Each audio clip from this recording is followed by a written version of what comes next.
Dad. It's a crime.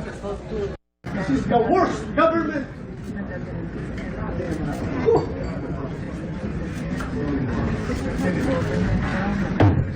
Pareho tayo premier, sir. Bakit yung pinayagan niyang mga tao na yan makapasok dito?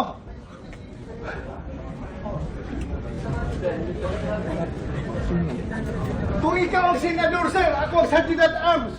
Magpapakamatay ako para hindi ka magalaw dito sa institusyon na ito. Magpapakamatay ako para sa iyo.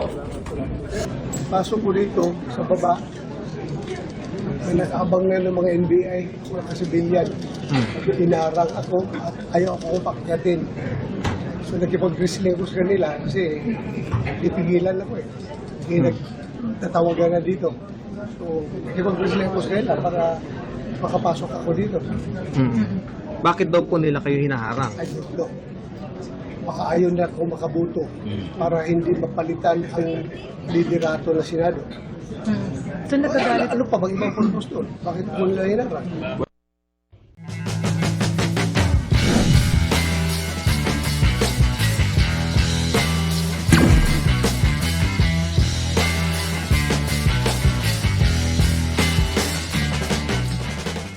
Isang tensyonadong eksena ang umano'y naganap sa loob mismo ng Senado matapos harangin si Ronald Bato de la Rosa habang papasok sa gusali.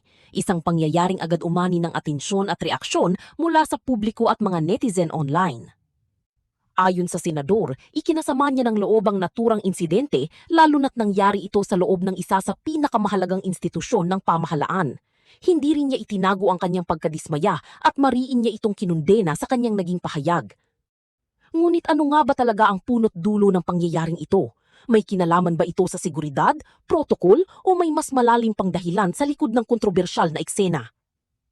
Sa video na ito, ating alamin ang naging pahayag ni Senator Bato de la Rosa. Manatiling nakatutok hanggang dulo para malaman ang kabuuang kwento at ang mga bagong detalye tungkol sa isyong ito. Panuuri ng video. Samantala, kinundena ni Senador Bato de la Rosa ang ginawang harassment daw sa kanya ng mga tao ng NBI sa kanyang pagbabalik kanina sa Senado. Nasaktan ang senador matapos makipambuno sa mga NBI agents na may hawak umanong warrant of arrest para sa kanya mula po sa International Criminal Court. Mula po sa Senado, nakatutok live si Mav Gonzalez. Mav. Emil, may benda sa dalawang daliri si Senador Bato de la Rosa pagpunta niya dito sa Senado kanina matapos ang halos kalahating taon ng pagiging absent. Ang kwento niya sa amin kanina ay hinarang daw siya ng mga taga-NBI at kinailangan niyang makipambuno sa mga ito para lang makapasok dito sa Senado.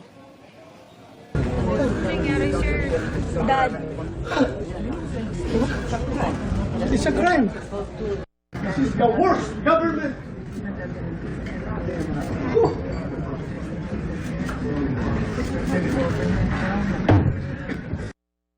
Nanggagalaiti si Senador Bato de la Rosa nang pumasok sa plenaryo ng Senado kanina.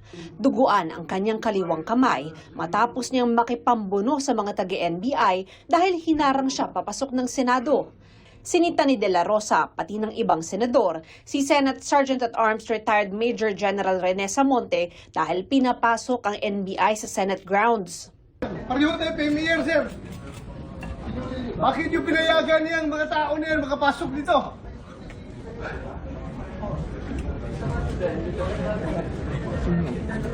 Kung ikaw ang senador, sir, ako ang sergeant at arms.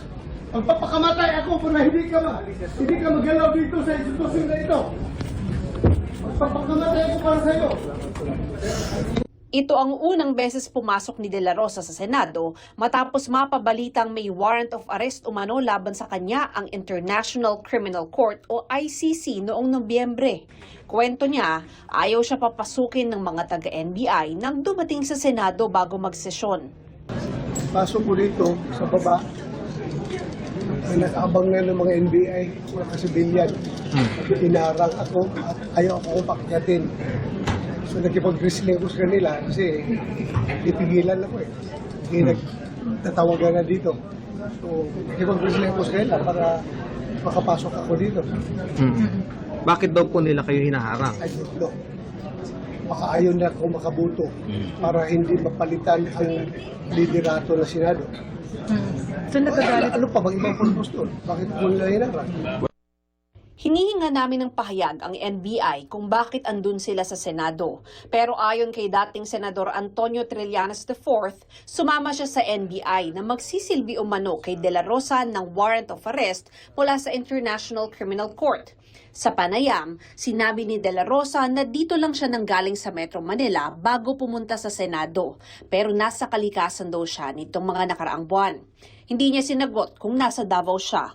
Hindi raw muna niya iniisip ang sabina na inihain sa kanya kanina ng PNP-CIDG kaugnay ng isinasagawang investigasyon sa mga extrajudicial killings noong panahon na City Director siya ng Davao Police. Sabi niya, papasok na siya sa Senado mula ngayon. Nang tanongin naman ukol sa umano'y warrant of arrest sa kanya ng ICC, Sige lang, basta dito lang ako. Harapin natin. Alam mo, basta Diyos natin yan lahat.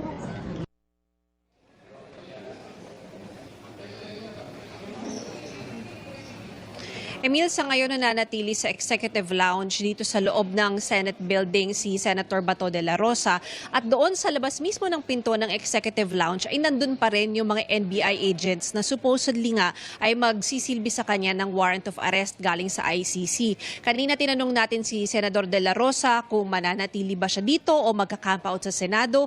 Ang sabi niya ay hindi niya sasabihin kanino man kung ano ang magiging plano niya. Pero inaabangan pa rin natin kung ano yung mangyayari sa sitwasyon.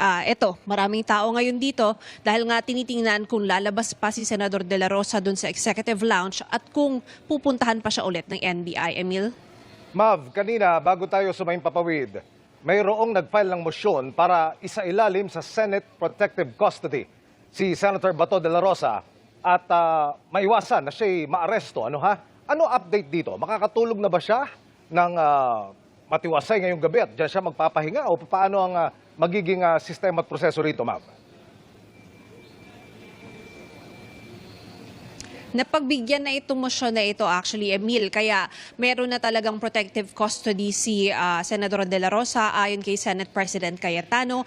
Ang sabi niya ay yung proteksyon na ito ay alinsunod sa Senate rules pati na rin sa mga batas ng Pilipinas. Pero ngayon, yun nga, ang sabi ni de la Rosa ay may option siya kung mananatili siya dito sa loob ng Senado, ng Senate building o kung lalabas siya. Pero ayaw niya raw i-broadcast kung ano ang kanyang gagawin para na rin sa kanyang proteksyon. Pero sa ngayon, Emil, ay naka-lockdown ang buong Senate grounds. Walang nakakapasok, walang nakakalabas. Kaya inaantabayanan pa rin natin kung ano ang susunod na pwedeng mangyari dito, Emil.